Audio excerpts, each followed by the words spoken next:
Hi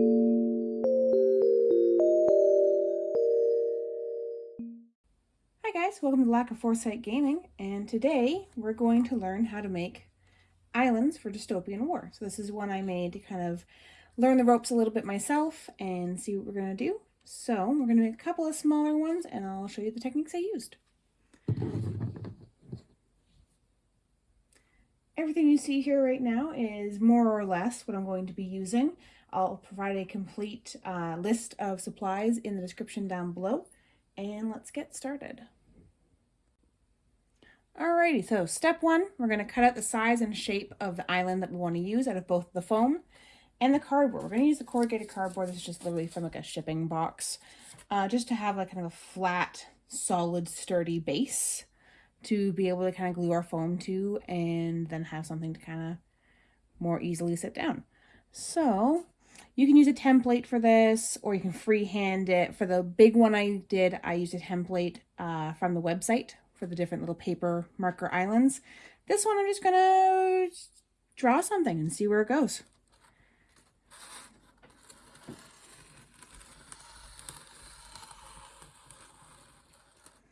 I'm gonna do a couple of little guys today.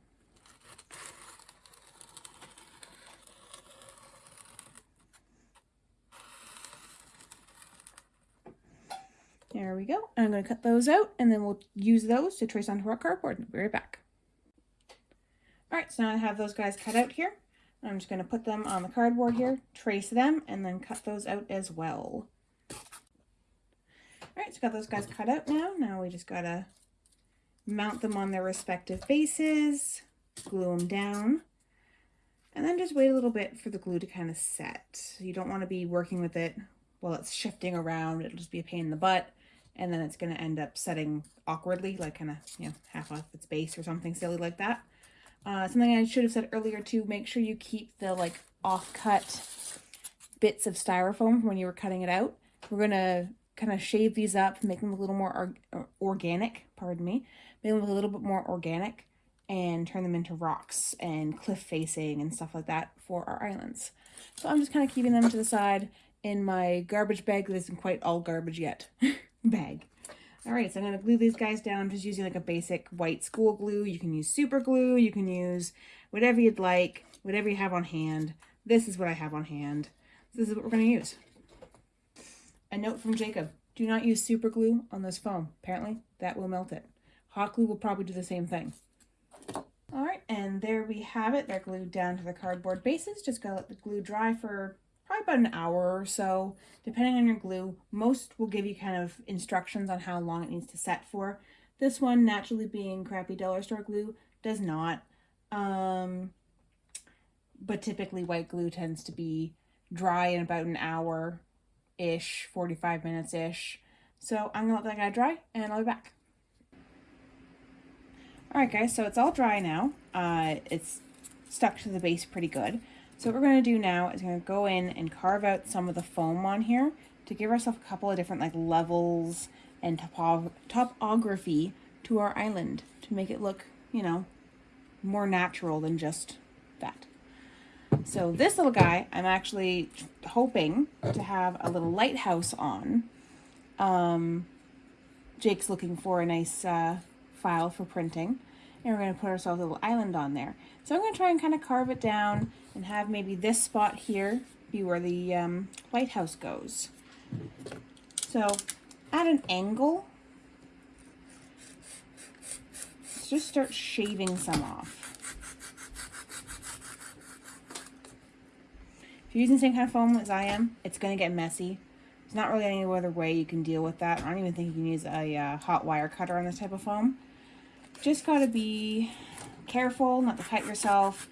Maybe have the vacuum nearby. But yeah, and just kind of work your way down, shaving yourself down a little bit. Another good way to add some texture and difference to the island, I like to do this with a full-out blade, is just start chipping at it like this and cutting into it. And that'll give you a good kind of like rocky cliff edge. Try not to give it too much of a rhyme or reason. Just pick at it until you think it looks good. See? So that gives us kind of like a rocky, cliffy edge. All right, so I'm gonna continue to shade these guys down and I will be right back.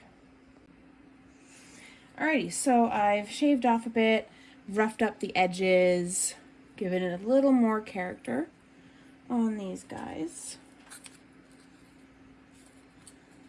So the next thing we're gonna wanna do is get out our spackle. Give it a little stir. For little islands or when you're trying to do like the rocky cliff edges, honestly, just get your hands in there. Do yourself a favor though, if you're wearing any rings with any sort of divots, take them off, because it's really hard to get spackle out of your rings. That's an ask me how I know moment. Alrighty, so we're also going to start adding in some rocks with those wonderful offcuts from last time. So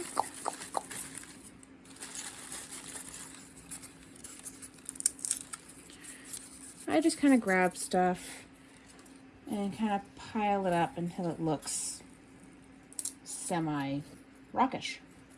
This one I don't want to put too much.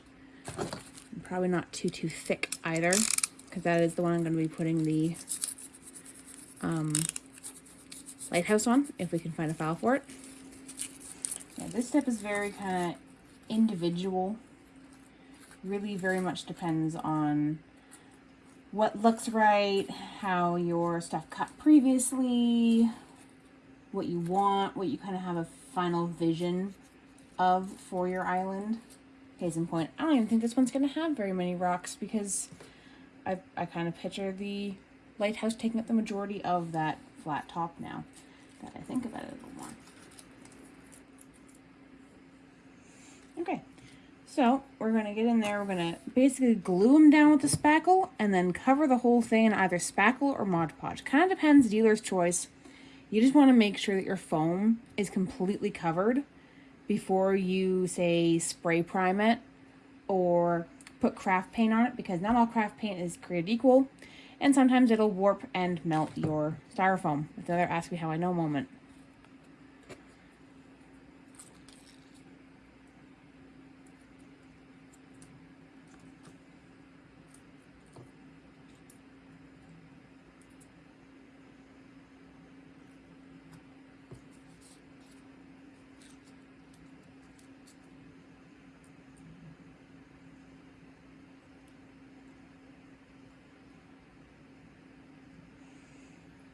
Okie dokie.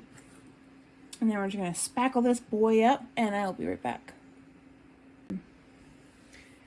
Alrighty, so they are fully spackled and they just got to dry now for a little while. The one I have dries in 15 minutes, but it doesn't fully cure until up to 24 hours. So I'm going to let it dry overnight. Kind of hard to tell probably because I want to pick them up and screw them up. But I kind of just stippled my finger along the edges. Just kind of not quite removing my finger from the side, but letting it kind of form peaks to kind of give a little farther of a rocky texture. I really only did that, honestly, because the foam I'm using isn't the best. The best kind of foam would be probably insulation foam. But there are a few things that I didn't expect to not be able to find during COVID times. One of which being craft paint, and the other being insulation foam. So we're using craft foam and 4 colors of very, very easy to find, very simple crafting paint. So yeah, I'm going to let that kind of dry overnight, and we will be back to finish it up for you guys. It won't feel like very long at all. Alright, so it is now the next day. These guys are dry and they have been spray primed with kind of a tannish color, because that's the spray paint that we had available to us right now. So next step is to mix stuff up some kind of medium lightish gray and a brown and a tan if you did not spray paint tan. So these guys are going to be kind of our base colors for our islands. So I'm kind of using the brown, where I do plan to put mostly grass, but I like to have the brown under it for in case it starts to wear off, starts to rub off. Then it looks like you've just got dirt under it. That brown can actually be a little bit darker.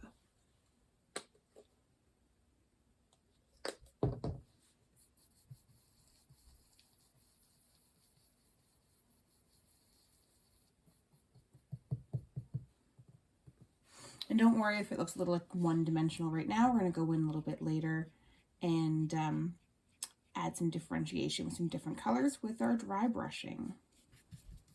And actually, I think I am still going to do the tan just so I can kind of wet blend with that brown, so it's not just a stark line of dirt and sand start. And again, if you guys have perfect paints for these, awesome, use them, please. But my local dollar store had these and hot pink, things I didn't expect to be hard to find during, you know, COVID. Would be craft paint. Yet here we are.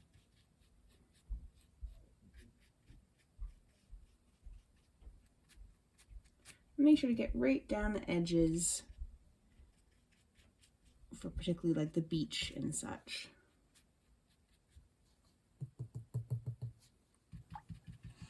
All right, just with the dirt done. Next is the stone. I'm going to get it all over my fingers, like always. Optional step to be sure.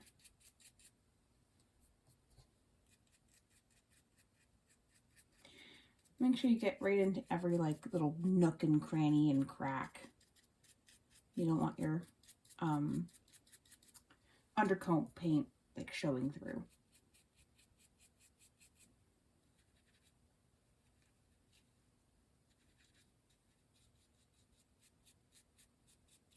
Yeah, so I'm going to go through, I'm going to do those, and I'll be back. Alrighty, so these guys are all dry now. We did some wet blending, still wet, just to make sure it kind of isn't just blocky, like I talked about earlier. Now, we've mixed up some even lighter colors. So now we're going to use those lighter colors to dry brush. So dry brush essentially, get some paint on your brush, and then with a piece of paper towel, dab off like the majority of the paint.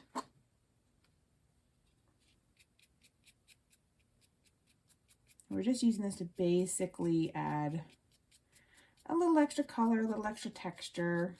It's going to mostly just pick up the raised spots.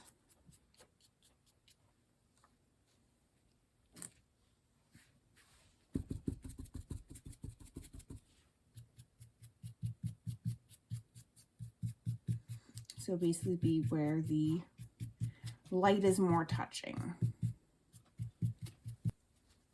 Alright, so it's been dry brushed with a kind of lighter color. That'll pick up basically where the sun's hitting the most, or where like the earth is maybe a little extra baked up from being sitting in the sun. When it comes to the dirt and the sand, I also do like to go over with another dry brush of a slightly darker, but not the original color as well, just to make it, I don't know, a little more three-dimensional. So I'm going to do that real quick as well. I'm mixing together my new light color and my old darker color.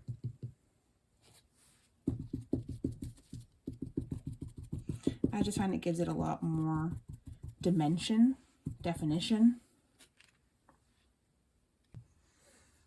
Alright, so we have all the highlights done through our dry brushing. Gonna let those guys dry. And then the next step is gonna be mixing up some washes, putting a wash over it to kind of settle in the darker recesses where the shadow would naturally settle.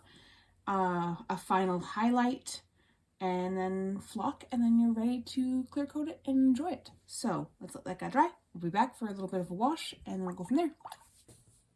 Alright, so now that the dry brushing is all dried off, we can start doing our washes. So you can easily do a mix of just regular paint and water. I'd say like 1 part paint to 3 or 4 parts water, depending on how thick your paint is or how thin you want it.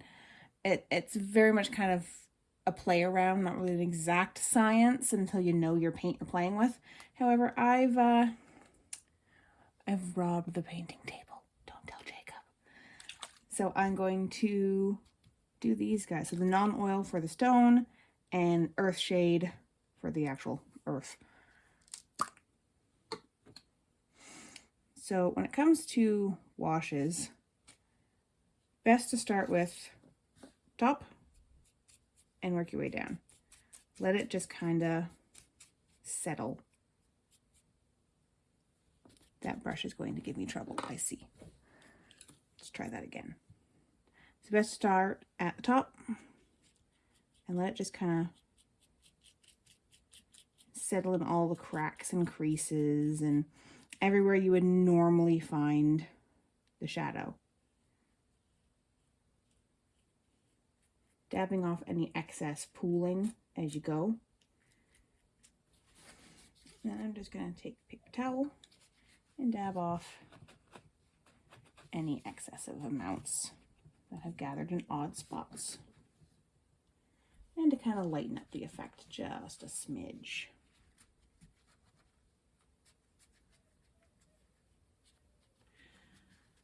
I actually did my tester island doing the mix it your own. So this will kind of be a nice show of mixing your own, I want to keep calling it stain, mixing your own shade versus bottled. So there's that guy. And then we're gonna switch over to the earth shade.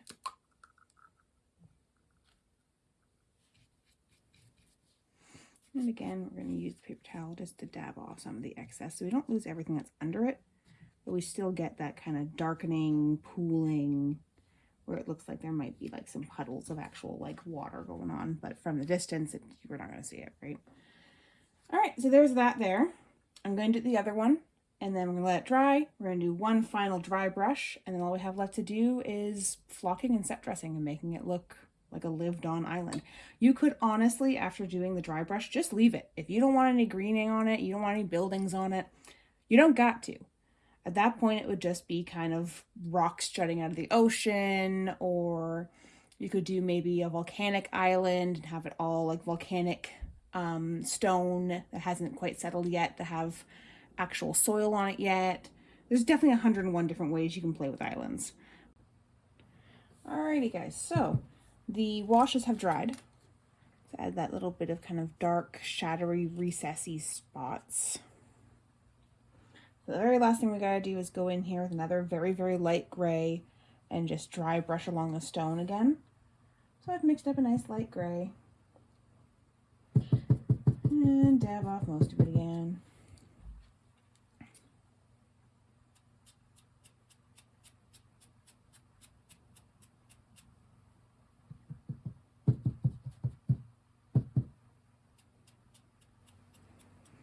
Remember, you want to do a very light dry brushing. You don't want to like cover up everything you just did. You're just trying to basically pick out where the sun would naturally kind of catch it and brighten it up.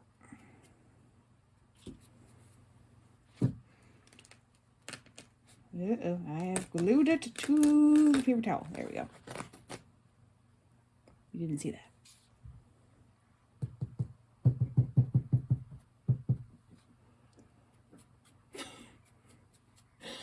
Jacob's laughing at me off camera, guys.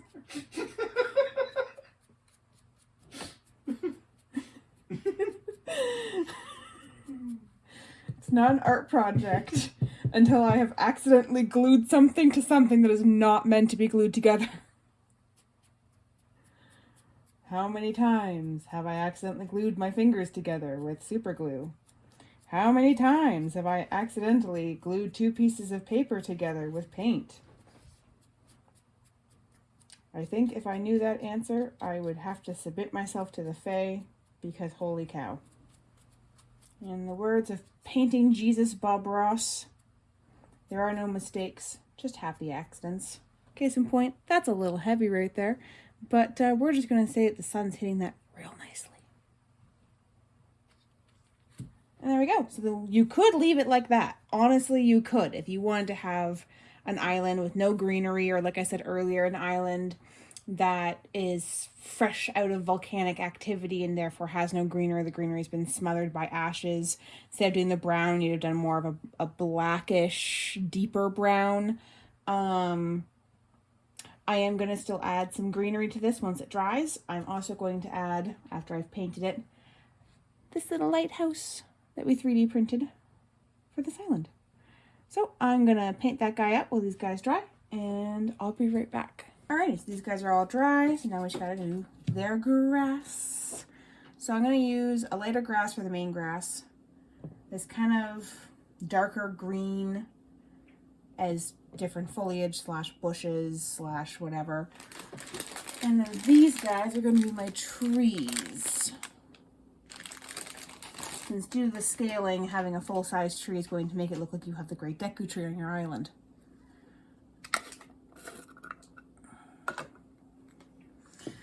A word to the wise: have something under it when you're grassing, because the first time I did this, I then had to fight probably for an hour to get the grass out of the crack between my table. So just save yourself the nightmare fuel. Thank you.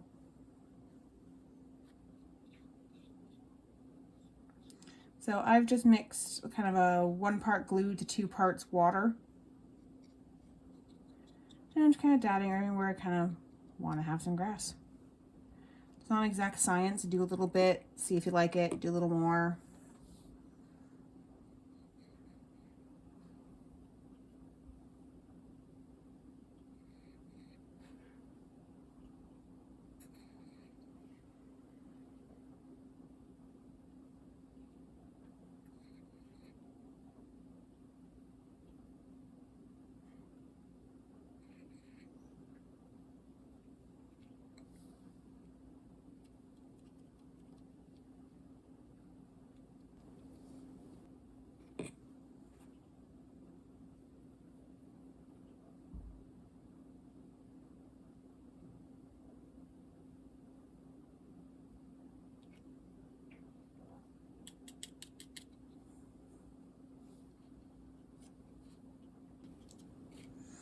So yeah, there's the one with the grass. I'll do the other one. We're gonna let them dry, and then we're just gonna come back and do their trees, stick on the little lighthouse I've done, and that's basically it, just some set dressing.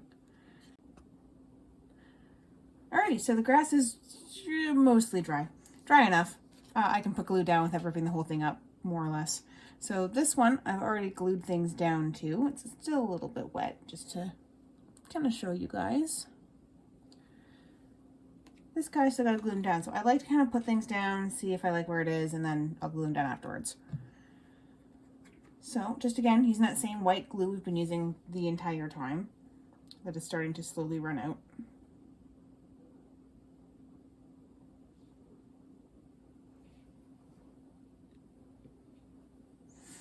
And just kind of glue down your foliage wherever you want.